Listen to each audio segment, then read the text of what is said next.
Ladies of Reddit, what's something a guy has done, intentional or not, that instantly made you think, wow, he's different in a good way? Story 1. He broke up with me because he was moving out of state for a job, and I just wasn't going to be able to follow him. He brought me flowers, snacks, dinner, cards, and I don't remember what else to soften the blow. When he came back to visit, I was struggling hard, as in I could barely afford to feed myself. When he stopped by to see me, he had arms full of groceries to stock my fridge and pantry for weeks. He also kept trying to give me cash, but I refused.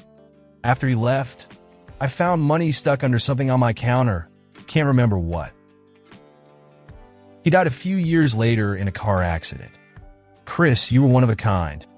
I'll never miss the opportunity to tell the world what a uniquely amazing human you were.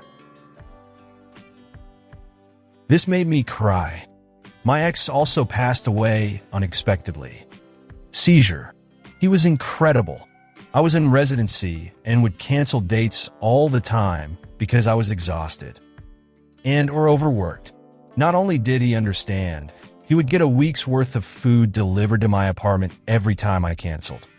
Flowers on almost every single date. John was special. I hope you find solace and happiness after your ex's passing. Story 2. When my husband was my boyfriend, I noticed that he always acknowledged everyone in the room. For instance, whenever we were in a room with my entire family, he would approach absolutely everyone. My dad, mom, sister, cousins, uncles, aunts, friends, and be able to establish a conversation and a relationship with them eventually. Even my relative's dog knew him to be the only one that could set aside some time just to pet him. At first, I thought that my boyfriend is just a social being, which I was appreciative of seeing as how I personally have been always a socially inept, awkward individual. But eventually this gift of his reaped dividends too, as when a close cousin of mine, let's say, fell in with a bad sort of crowd and was in desperate need of help and support. The only person she felt comfortable reaching out to was my boyfriend, who was then able to pass word to the rest of the family and also rescue her. Story 3. One of our first dates, a teen waitress spilled a whole glass of water on him when it was super busy and she was rushing about. She started apologizing with tears almost running down her face, and he took the time to console her, not even worrying about his clothes. He gave her a moment to breathe without the other customers by pretending to look busy with her before she went on her way feeling better. I've seen too many waitstaff get treated poorly, but watching him take care of her leads me to believe he's going to be an amazing father one day. I once dropped a steaming hot fresh pizza on a guy because I was rushing, and I tripped and it burned his arm and stained his clothes, and he was so nice to me, and when my manager came over, he apologized to my manager and said it wasn't my fault and that he was cool waiting for a new pizza and still paying for it. We didn't charge him for anything, and while I didn't fall in love with him or anything, the kindness he showed me when I literally burned him is something I'll never forget. Story 4. I'm a type 1 diabetic, and I wear a pump, which is basically a machine that helps track my blood sugar and give me insulin accordingly. When my blood sugar gets too low or too high, the pump makes noises, a low tone for low BS and a high tone for high BS. My significant other figured those tones out. One night, I was sitting on the couch scrolling, and my pump signaled I had low blood sugar. He was in the kitchen, and without a word being said, went to the fridge and brought me a juice box. I didn't know he knew, and it felt really good to feel understood, and that someone was actually taking the time to know me and my disability. We had only been dating for 2 to 3 months at this point. I'm a type 1 diabetic too, 3 to 4 months into dating my now wife. She comes to me one day saying she'd done research into the CGM I use and said if I ever wanted to, she would like to install the app that lets her see my levels via my phone. She said she knew I could look after myself, but she liked the idea of someone else one day also being able to help. Beat me fell in love so quickly. 1-year anniversary coming up.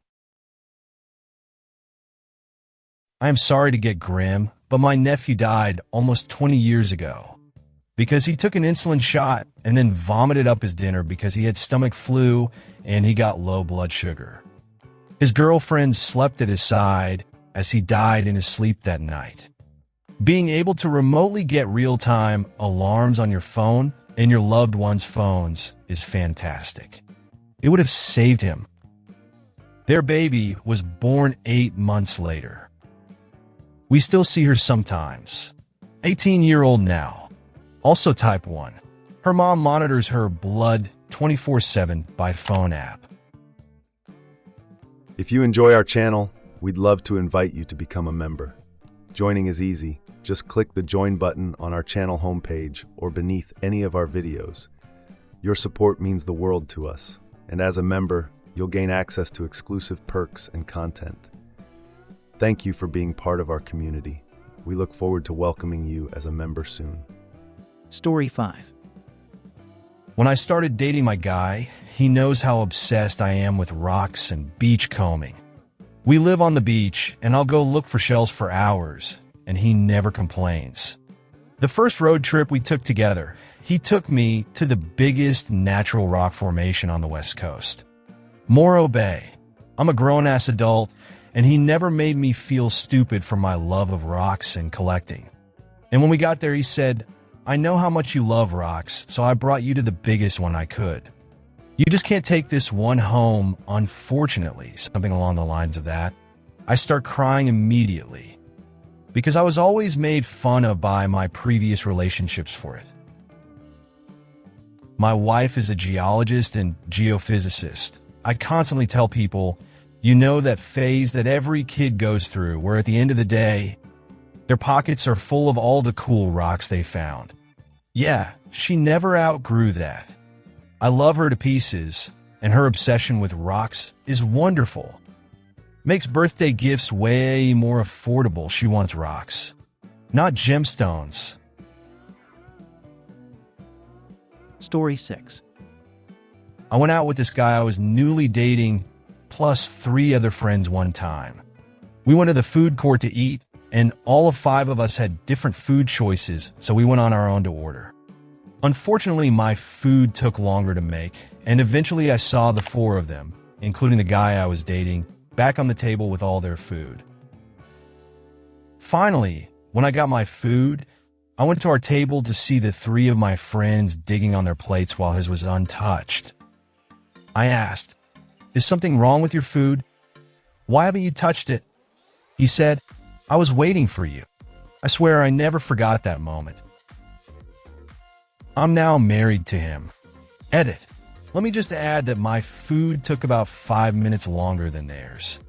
I was already expecting them to be eating ahead, and I didn't, nor expected him or the group to be waiting for me. It was the gesture of him waiting for me while everyone else was eating that made me feel that this guy's a keeper. Story 7. It was my second night staying over at his place. He could tell that I didn't sleep well the first time, so when he asked why, I told him that I always have trouble falling and staying asleep, and that I usually do things like take melatonin gummies to help. So when I went over there to spend the night a second time, he had bought an Android charger. He had iPhone for me to use melatonin gummies and this lavender-scented massage oil. Because lavender is supposed to help calm you down, that he used to give me this glorious back massage before we went to sleep. I still didn't sleep well, but the effort won me over. LOL. He ended up being a major douchebag in the end. But this was still one of the kindest gestures I've ever been shown. So, I try not to let his douchebaggery taint the memory for me.